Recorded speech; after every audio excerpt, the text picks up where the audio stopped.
Hey, Monica here. Thanks for listening to this clip from our full podcast. Stick around while we build you the best place for conspiracies, weird history, true crime, and fun facts.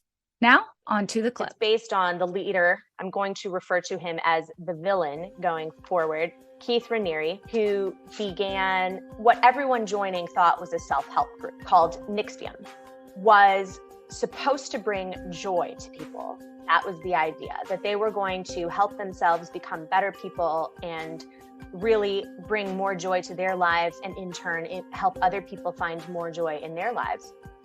And as you start out the docuseries, you think, okay, well, how bad can that be? It sounds fine.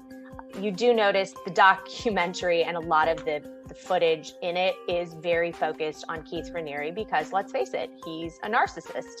He had himself videotaped and photographed and had meetings videotaped.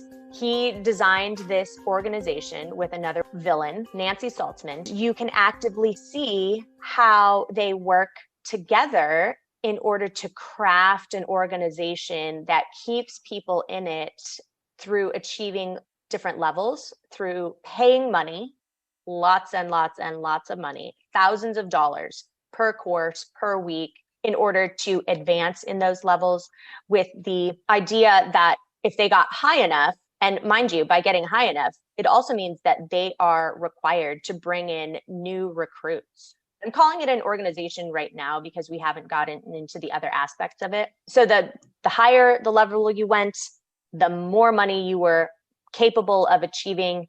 And eventually you could own your own center and you could be raking in all the big bucks, helping other people achieve joy. So how does that sound to you, Monica? After listening to you talk and hearing the trailer, I can see how people were drawn to this. I don't really blame them. It sounds great. I feel like it'd be something I would think was really great. I love pouring into other people. I love seeing people grow. But also on the flip side of that, when I listen to the trailer, I would be mindful of anything that was based solely on how you needed to think. And I think that the villain here, Keith, definitely knew what he was doing when he made this. This is just a guess of mine, because if he's a narcissist, that means he's a predator, and he was creating the perfect web to trap victims. And that actually kind of hurts my heart. It hurt my heart by the end of it as well.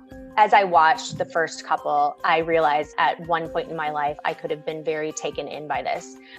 The other thing that shocked me is one woman admits how much she went into debt trying to achieve the different levels in NXIVM, to become a coach and a proctor and all the different titles that they had to start making money.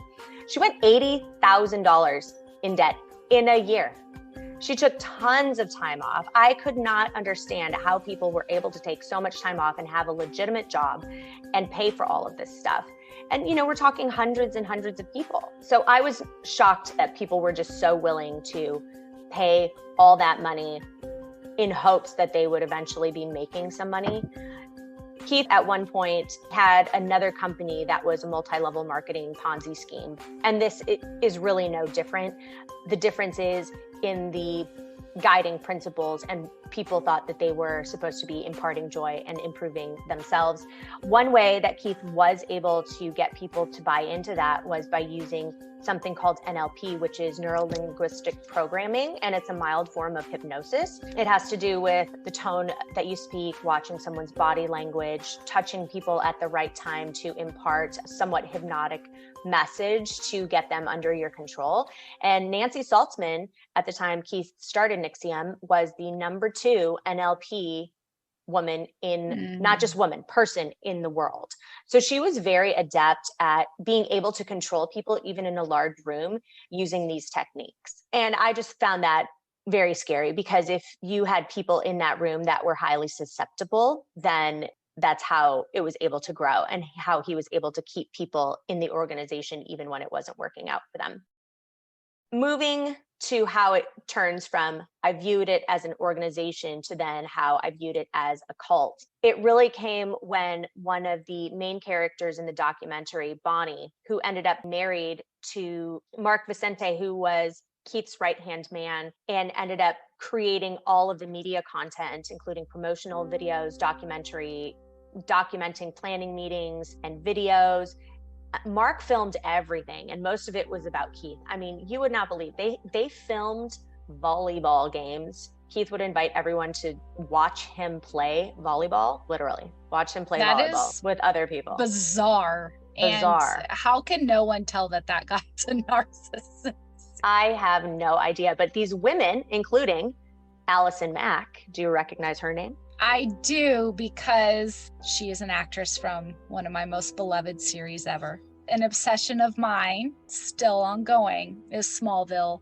So she would show up just to watch Keith play volleyball and then chat with him for a few minutes after. I think maybe in high school I would have done that for a guy that I had a huge crush on. But we're talking about grown adults. Yes, high school, yes. Mm-hmm. Once I turned even 19, I think I was past that.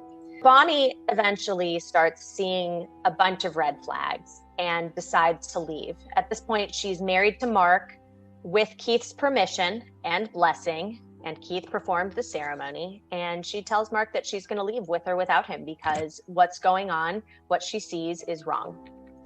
That opens Mark's eyes.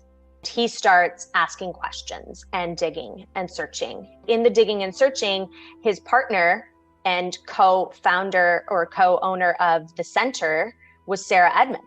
They both ran it together.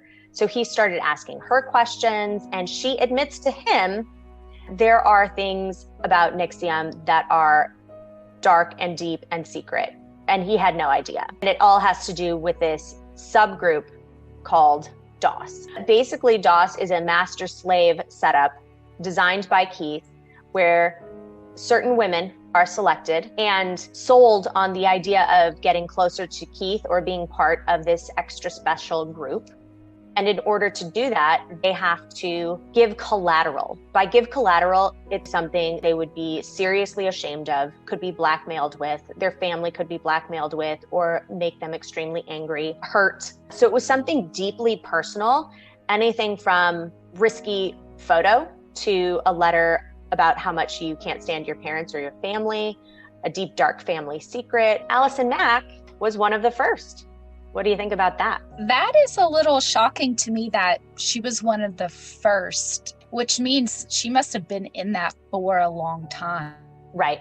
I always just associate her as such a bubbly, fun little person. And it's shocking to me that she would want to be subjected to this. And again, hurts my heart because clearly she was looking for something.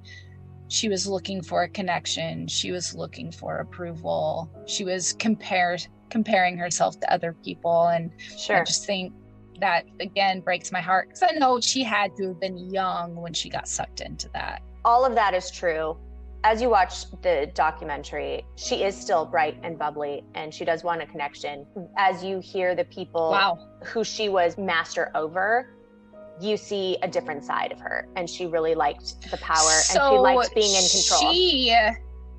So she went from being seduced into this DOS group to actually going from slave to master. Did that happen a lot, or was that unique to her? One of the interesting aspects of how Keith arranged this group is his objective was to have relationships with many of the women in the group. From what I've seen, it's about 150 total women at any point. Many of them he had been having a relationship with for years, especially the women who had started in NXIVM when he first started. I don't have their names listed. There were at least 2 women that he had ongoing relationships with. And part of the deal was you didn't tell anybody. So he was having a relationship with Alison. He was having a relationship with these other 2 women. There are rumors that he fathered a child with a woman and sent her away to have the child. Alison was eventually tasked with getting her slave to sleep with Keith. Yeah. That's disgusting. In order to stay in. Thanks for listening. Make sure to subscribe if you want more conspiracies, weird history, true crime, and fun facts.